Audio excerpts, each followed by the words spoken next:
Hello students. आज हम बात करते हैं अपने सेकंड चैप्टर के अंदर जो टॉपिक है next, that is physical properties of bases की।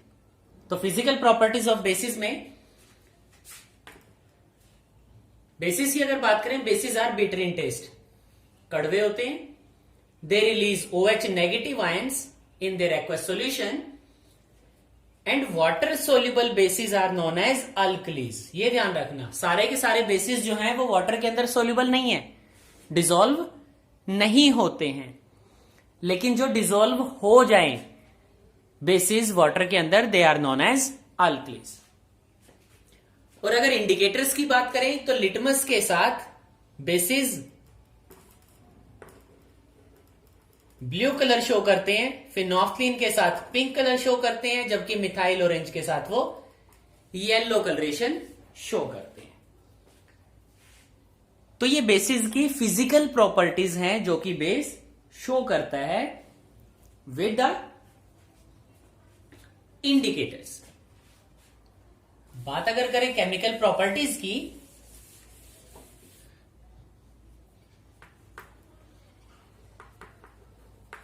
तो केमिकल प्रॉपर्टीज ऑफ बेसिस में सबसे पहले हम बात करते हैं एक्शन विद मेटल्स। हमने जिंक का एग्जांपल लिया। जिंक सॉलिड स्टेट में प्रेजेंट है, सोडियम हाइड्रोक्साइड एक्वस फॉर्म में हमारे पास है, और जैसे ही जिंक सोडियम हाइड्रोक्साइड के साथ कंबाइन करेगा, it will form Na2ZnO2 with the release of hydrogen. ये गैसियस ये एक्वस फॉर्म में हमारे पास बनता है, हाइड्रोजन जो है वो गैसियस फॉर्म में हमारे पास बनता है। ऐसे ही एल्यूमिनियम हमारे पास है, एल्यूमिनियम जो कि सॉलिड स्टेट में प्रेजेंट है, when combines with sodium hydroxide it forms NaAlO2 with the release of hydrogen gas। फिर से अगर बात करें तो जो ये प्रोडक्ट है हमारे पास वो एक्वस फॉर्म में बनता है। ठीक है, एक्वस फॉर्म में हमारे पास उस प्रोडक्ट का फॉर्मेशन हो जाता है। अगर हम बात करें इस प्रोडक्ट की, this is known as sodium zincate, while the second one is known as sodium meta-aluminate। जो नोट करने वाली चीज यहां पर है वो ये ध्यान रखना, hydrogen gas released burns with pop sound. जो हाइड्रोजन गैस है, अगर उसे डिटेक्ट हमने करना है तो हम क्या करें, हाइड्रोजन गैस को बर्न कराएं, और हाइड्रोजन गैस क्या करेगी, पॉप साउंड प्रोड्यूस करती है। इस तरह से बड़ा इजीली हम हाइड्रोजन को चेक कर सकते हैं कि हाइड्रोजन गैस रिलीज हुई है किसी रिएक्शन के अंदर या फिर नहीं हुई। सेकेंडली अगर बात करें तो सेकंड सेक्शन में है हमारे पास एक्शन विद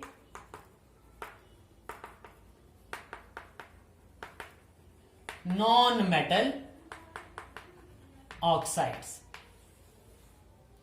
की action with non metal oxides. तो नॉन मेटल ऑक्साइड्स में हम एग्जांपल लेते हैं सबसे पहले फिर से सोडियम हाइड्रोक्साइड का। तो सोडियम हाइड्रोक्साइड, अब यहां सोडियम हाइड्रोक्साइड की अगर हम बात करें तो फिर से एक्वस सॉल्यूशन सोडियम हाइड्रोक्साइड का हमें चूज करना होगा। इन चीजों का काफी ध्यान रखना होता है। We have carbon dioxide. Carbon क्या है, carbon is a non metal. ठीक है, कार्बन एक नॉन मेटल है, और जब वो ऑक्सीजन के साथ कंबाइन करेगा it will form non metal oxide, and because of this there is formation of sodium carbonate and release of water. तो यहां से सोडियम कार्बोनेट हमारे पास बनता है और वाटर यहां से बाहर चला जाता है। तो जो सोडियम कार्बोनेट बनेगा वो एक्वस फॉर्म में होगा, जबकि वाटर हमारा liquid. This is sodium carbonate. ऐसे ही हम बात कर सकते हैं कैल्शियम हाइड्रोक्साइड को लेके, दैट कैल्शियम हाइड्रोक्साइड, अब कैल्शियम हाइड्रोक्साइड जो है वो सॉलिड स्टेट में प्रेजेंट है। When it combines, comes in contact with sulphur dioxide, it forms CaSO3 with the release of water. So this product is known as calcium sulfite. ठीक है, this is known as calcium sulphide. साथ ही साथ एक चीज ध्यान रखनी है हमें, जो चीज नोट करनी है हमें, कि carbon dioxide and sulfur dioxide are acidic in nature, or non-metal oxides are acidic in nature.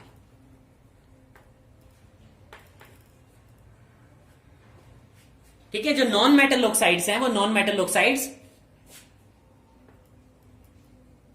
Acidic nature के होते हैं। ठीक है, जो नॉन मेटल ऑक्साइड्स होंगे, non metal oxides are acidic in nature. तो एक एक्टिविटी की हेल्प से चेक कर लेते हैं कि नॉन मेटल ऑक्साइड्स एसिडिक किस तरह से होते हैं। कैसे हमें चेक करना होगा कि नॉन मेटल ऑक्साइड्स जो हैं वो एसिडिक नेचर के हैं। एक बड़ा सिंपल एक्टिविटी है,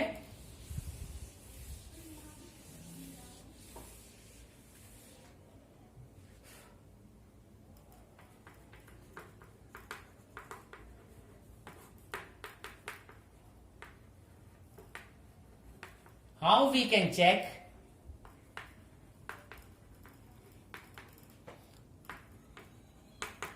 that a non-metal oxide is acidic in nature। तो उसे चेक करने के लिए हमने एक एग्जांपल ले लिया। एग्जांपल लिया हमने कार्बन का। कार्बन सॉलिड स्टेट में प्रेजेंट है when it is burn in the presence of oxygen. जब हमने उसको बर्न कराया, it converts to carbon dioxide, और कार्बन डाइऑक्साइड एक गैस। ठीक है, हमने कार्बन जो कि सॉलिड स्टेट में था उसे बर्न कराया ऑक्सीजन की प्रेजेंस में, तो वो कार्बन डाइऑक्साइड के अंदर कन्वर्ट हो गया। And when this carbon dioxide, ये जो कार्बन डाइऑक्साइड है, इस गैस को जब हम वाटर से पास कराते हैं, ठीक है, इस कार्बन डाइऑक्साइड गैस को जब हम वाटर से पास कराएं, then it will convert to H2CO3, वो कार्बोनिक एसिड के अंदर कन्वर्ट हो जाता है। तो कार्बन डाइऑक्साइड को जैसे ही वाटर से पास हमने कराया, it converts to carbonic acid, और जैसे ही इस सॉल्यूशन में से, ठीक है, ये जो सॉल्यूशन कार्बोनिक एसिड हमारे पास बना, जैसे ही हम यहां पर लिटमस का यूज करें, तो वो क्या करता है, टर्न्स लिटमस इनटू रेड। तो जो लिटमस पेपर था हमारे पास, जो लिटमस का हम यूज करते हैं, जो लिटमस पर्पल कलर का हमारे पास था, उसका कलर चेंज हो जाता है रेड में। और हमने स्टडी किया asset turns litmus into red. ये सिर्फ एसिडिक सॉल्यूशंस ही हो सकते हैं जो लिटमस को रेड में कन्वर्ट करते हैं। तो इस तरह से हम चेक कर सकते हैं कि जो नॉन मेटल ऑक्साइड्स हैं वो एसिडिक नेचर के होते हैं। तो यहां कोई भी एग्जांपल हम चूज कर सकते हैं। जैसे हमने कार्बन का एग्जांपल लिया, ऐसे ही हम कार्बन की जगह सल्फर का एग्जांपल ले सकते हैं कि जो सल्फर है, when it is burn in presence of oxygen, it converts to sulphur dioxide, and when sulphur dioxide pass through water, it converts to sulphurous acid. वो सल्फ्यूरस एसिड के अंदर कन्वर्ट हो जाएगा। And when the sulphurous acid is used with litmus, then the litmus paper turns red. तो जो litmus paper है उसका colour red हो जाएगा, और हम इजिली चेक कर पाएंगे कि जो नॉन मेटल ऑक्साइड्स हैं वो एसिडिक कैरेक्टर शो करते हैं। लेकिन ध्यान रखने वाली चीज ये है कि जो नॉन मेटल ऑक्साइड है वो एसिडिक कैरेक्टर सिर्फ वाटर में शो करेगा। ठीक है, वाटर से जब हम उसे पास कराते हैं तभी वो क्या करता है, एसिडिक कैरेक्टर शो करता है। आगे चलते हैं। आगे हमारा जो टॉपिक है that is strong bases.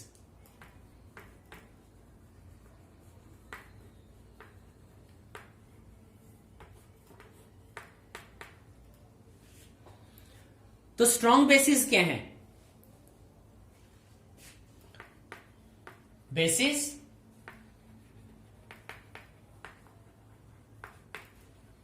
which completely ionize in their aqueous solution।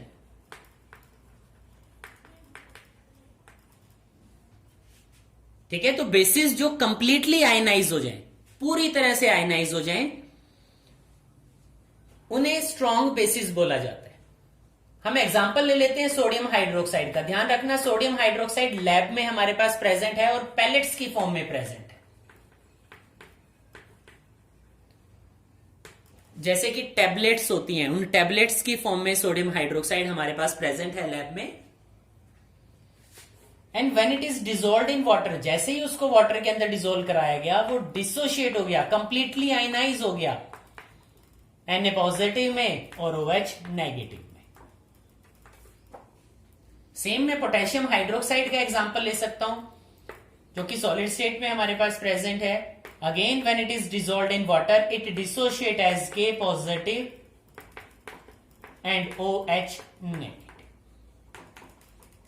इसका मतलब जो सोडियम हाइड्रोक्साइड है या पोटेशियम हाइड्रोक्साइड है, these are considered as strong bases. ऐसे ही हम वीक बेसिस के लिए बात कर सकते हैं। तो वीक बेसिस के लिए अगर बात करें, then these are the bases which does not completely ionize in their aqueous solutions। जो पूरी तरह से आयनाइज नहीं होते हैं अपने एक्वस सॉल्यूशंस के अंदर, they are known as weak bases. तो उन्हें वीक बेसिस बोला गया। जैसे मैं एग्जांपल लेता हूं वीक बेसिस का।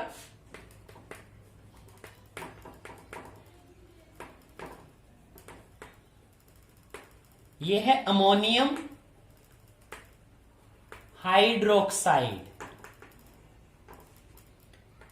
या फिर मैं MgOH2।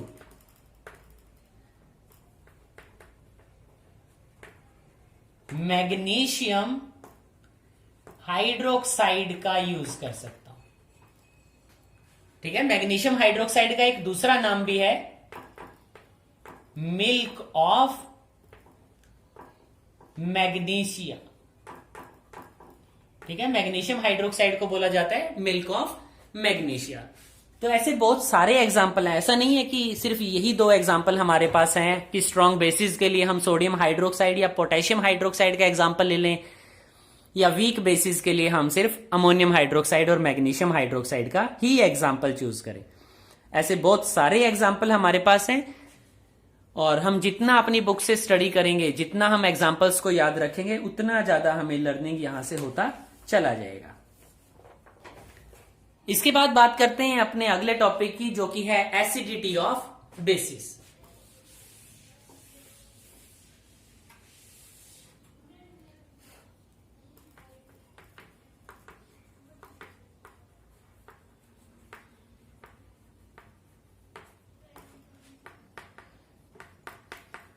So it may be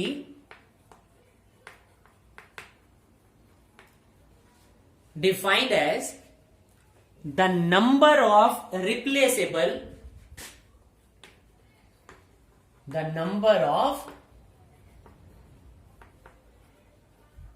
replaceable hydroxyl groups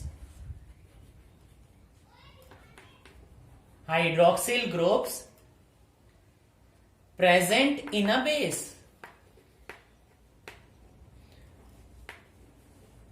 which it can release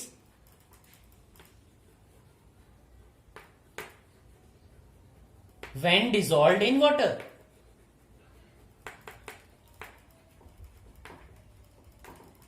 ठीक है, जो एसिडिटी ऑफ बेसिस है वो किसके ऊपर डिपेंड करती है? It depends upon number of replaceable hydroxyl group when dissolved in water, कि कितने OH ग्रुप उसके पास प्रेजेंट हैं, कितने वो रिप्लेस कर सकता है। जैसे हम एग्जांपल की बात करें सोडियम हाइड्रोक्साइड, तो यहां पर सिर्फ एक OH प्रेजेंट है, तो सोडियम हाइड्रोक्साइड के लिए अगर मैं एसिडिटी की बात करूंगा तो वो एसिडिटी सिर्फ 1 है। पोटेशियम हाइड्रोक्साइड के लिए अगर बात करता हूं तो एसिडिटी फिर से 1 है। मैग्नीशियम हाइड्रोक्साइड की अगर हम बात करें तो मैग्नीशियम हाइड्रोक्साइड में 2 OH प्रेजेंट हैं, तो यहां पर जो एसिडिटी होगा वो 2 होगा। ऐसे ही एल्यूमिनियम हाइड्रोक्साइड है, यहां पर 3 OH हमारे पास प्रेजेंट हैं, 3 replaceable OH groups are present, तो एसिडिटी 3 होगी। तो इस तरह से जो एसिडिटी है बेसिस के लिए वो डिपेंड करती है on the number of replaceable hydroxyl groups के ऊपर। ठीक है, तो एसिडिटी वर्ड हम यूज कर लेते हैं, या फिर 1 के लिए हम यूज कर सकते हैं मोनो एसिडिक,